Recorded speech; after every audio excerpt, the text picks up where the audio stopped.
এই একটি মাত্রই ভুল আপনার কলা বাগানের সর্বনাশ ডেকে আনতে পারে। আর এর নাম হলো পানামা রোগ। অনেক সময় এটি বোঝার আগেই মাটির নিচ দিয়ে সব গাছ শেষ করে দেয়।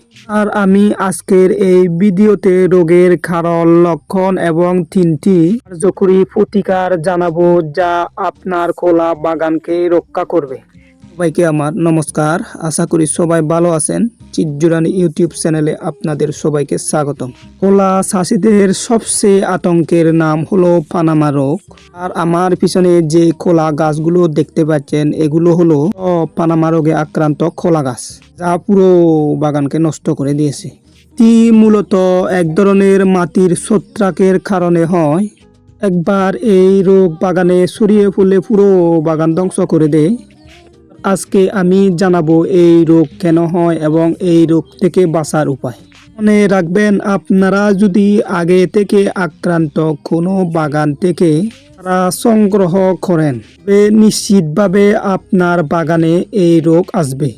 অপরিচ্ছন্ন কৃষি যন্ত্রপাতি, আক্রান্ত জমিতে ব্যবহৃত কোদাল বা কাঁচি পরিষ্কার না করে সুস্থ জমিতে ব্যবহার করলে ছত্রাক ছড়িয়ে পড়ে। তীর পানি বা সেচের পানি দিয়েও এক গাছ থেকে অন্য গাছে এবং এক বাগান থেকে অন্য বাগানে এই রোগ ছড়িয়ে পড়ে। অম্লীয় মাটি এবং পানি জমে থাকা জমিতে বেশি এই রোগের প্রকোপ দেখা যায়। এবার আসি কিভাবে চিনবেন এই রোগ হলো। পাতায় হলুদ ভাব দেখা যায়। প্রথমে নিচের বয়স্ক পাতাগুলো কিনারা থেকে হলুদ হতে শুরু করে এবং ধীরে ধীরে উপরের পাতাগুলো হলুদ হয়ে যায়।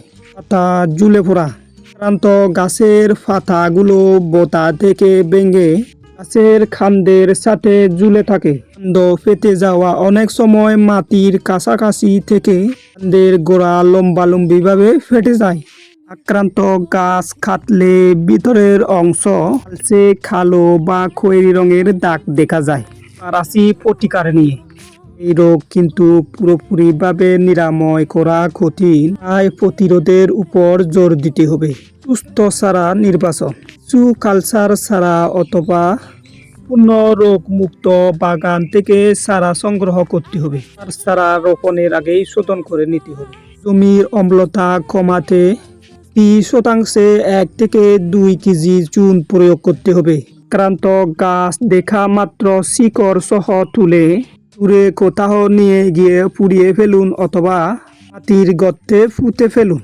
ওই গর্তে ব্লিচিং পাউডার ছিটিয়ে দিন। গাছের গোড়ায় ছত্রাকনাশক যেমন নইন 2 মিলি 1 লিটার পানির সাথে মিশিয়ে ও গাছের গোড়া ভিজিয়ে স্প্রে করুন।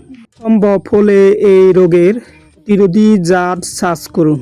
আর এই রোগ দেখা দিলে সেই জমিতে 2-3 বছর চাষ করবেন না। ভিডিওটি যদি ভালো লাগে লাইক, কমেন্ট, শেয়ার করে চ্যানেলটি সাবস্ক্রাইব করুন।